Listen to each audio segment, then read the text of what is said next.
The uprising was begun with only enough ammunition for 5 days fighting by the Poles, and so ways of supplementing this were soon at a premium. Unexploded German shells and bombs were emptied of their high explosive, which was then crammed into tin cans with a fuse attached to serve as hand grenades. Plumbers became gunsmiths. Craftsmen who had spent a lifetime fashioning watches or violins were pressed into manufacturing bullets and shells. Mortars were made out of drain pipes, and car springs converted into catapults to hurl homemade petrol bombs. After the bombing of August the 6th, the pleas to London of the Warsaw Poles were answered in part by occasional airdrops from British planes. But the losses were high, and most of the supplies fell into German hands. Churchill had asked Stalin to help the Poles, since the Russians were nearest, but Moscow was being ominously silent. Roosevelt was reluctant to press the Russians unduly, since the United States at that time was trying to persuade them to join in the war against Japan. But the airdrops were a great boost to Polish morale, and the anti-tank equipment that came this way stood them in good stead when the Germans resumed their attacks with heavy armor. The German commander on the Eastern Front, General Guderian, wrote in his memoirs that the fighting for Warsaw in 1944 was far fiercer even than that at Stalingrad. But on the second day, the Warsaw Poles did have some success. They captured both the power station and the main post office. After 5 years of occupation, seeing German prisoners cowering before them boosted Polish morale greatly. They'd also secured a stock of German uniforms, which, to add to the general confusion, they proceeded to wear, though with armbands in the Polish colours of red and white.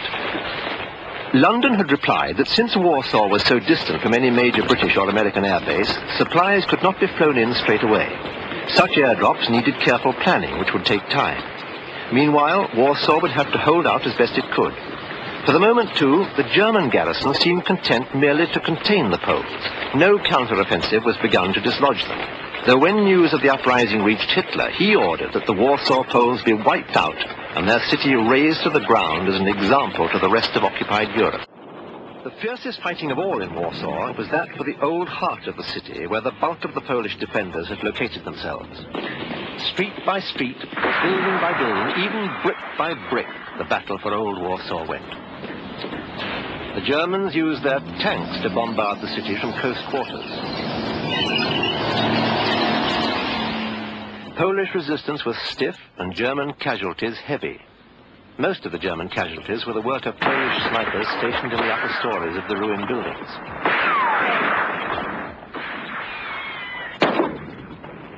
With ammunition perilously scarce, a German for every bullet was the Polish slogan at this time, and it was very nearly achieved in the fighting for the old town.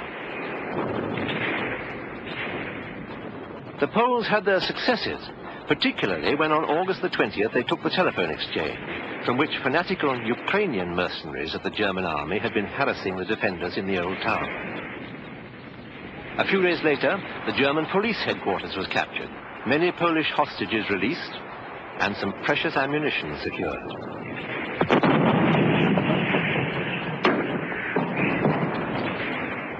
From then on, the battle for the old town grew in intensity as the Poles were surrounded and pushed into ever smaller positions.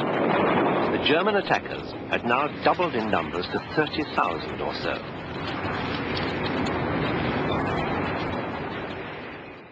On September the 29th, the Germans began a hurricane artillery bombardment of the remaining Polish positions.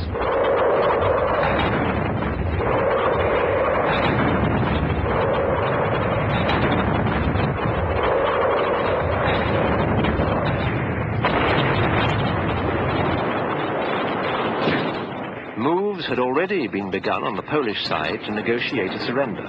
The go-between was the president of the Polish Red Cross, Countess Tarnowska. Those last days of the struggle were the most agonizing of all for the civilians of Warsaw. since by now they had no food, no water, nothing. The end came on October the 4th. First, the Germans allowed the civilians to leave. Their bewildered faces told the story.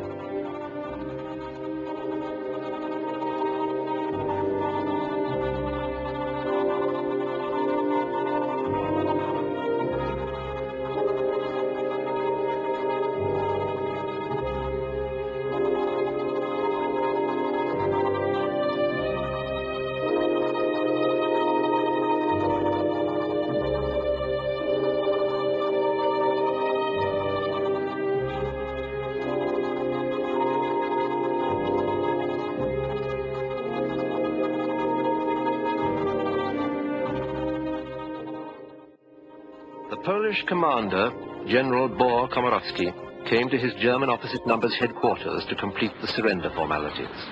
He was offered a meal, which he clearly needed, and which he refused. Surprisingly, the Germans allowed the Poles to surrender honorably. No doubt some of the German generals had their minds on possible war crimes trials in the future. 9,000 Polish soldiers surrendered. Another 3,500 preferred to escape Warsaw to continue the struggle elsewhere. The hopeless fight had lasted 10 long weeks, 63 days to be exact, twice as long as the Poles had held out against the Germans in September 1939. It had cost the lives, though, of nearly 250,000 Poles. The German casualties were only a few thousand. Once the remaining citizens had been driven from the city, Warsaw was systematically destroyed. Hitler was determined it should never rise again.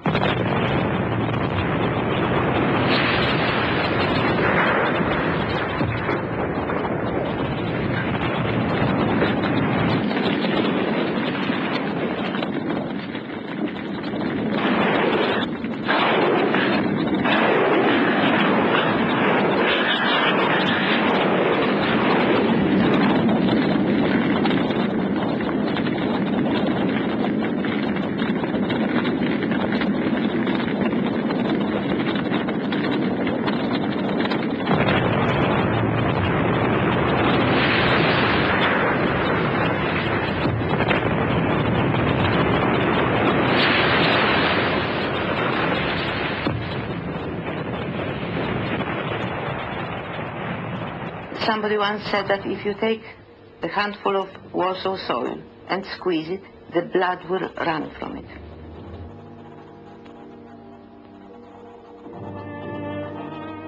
On January the 17th, 1945, 15 weeks after the surrender and 25 weeks after the beginning of the uprising, the Red Army entered Warsaw.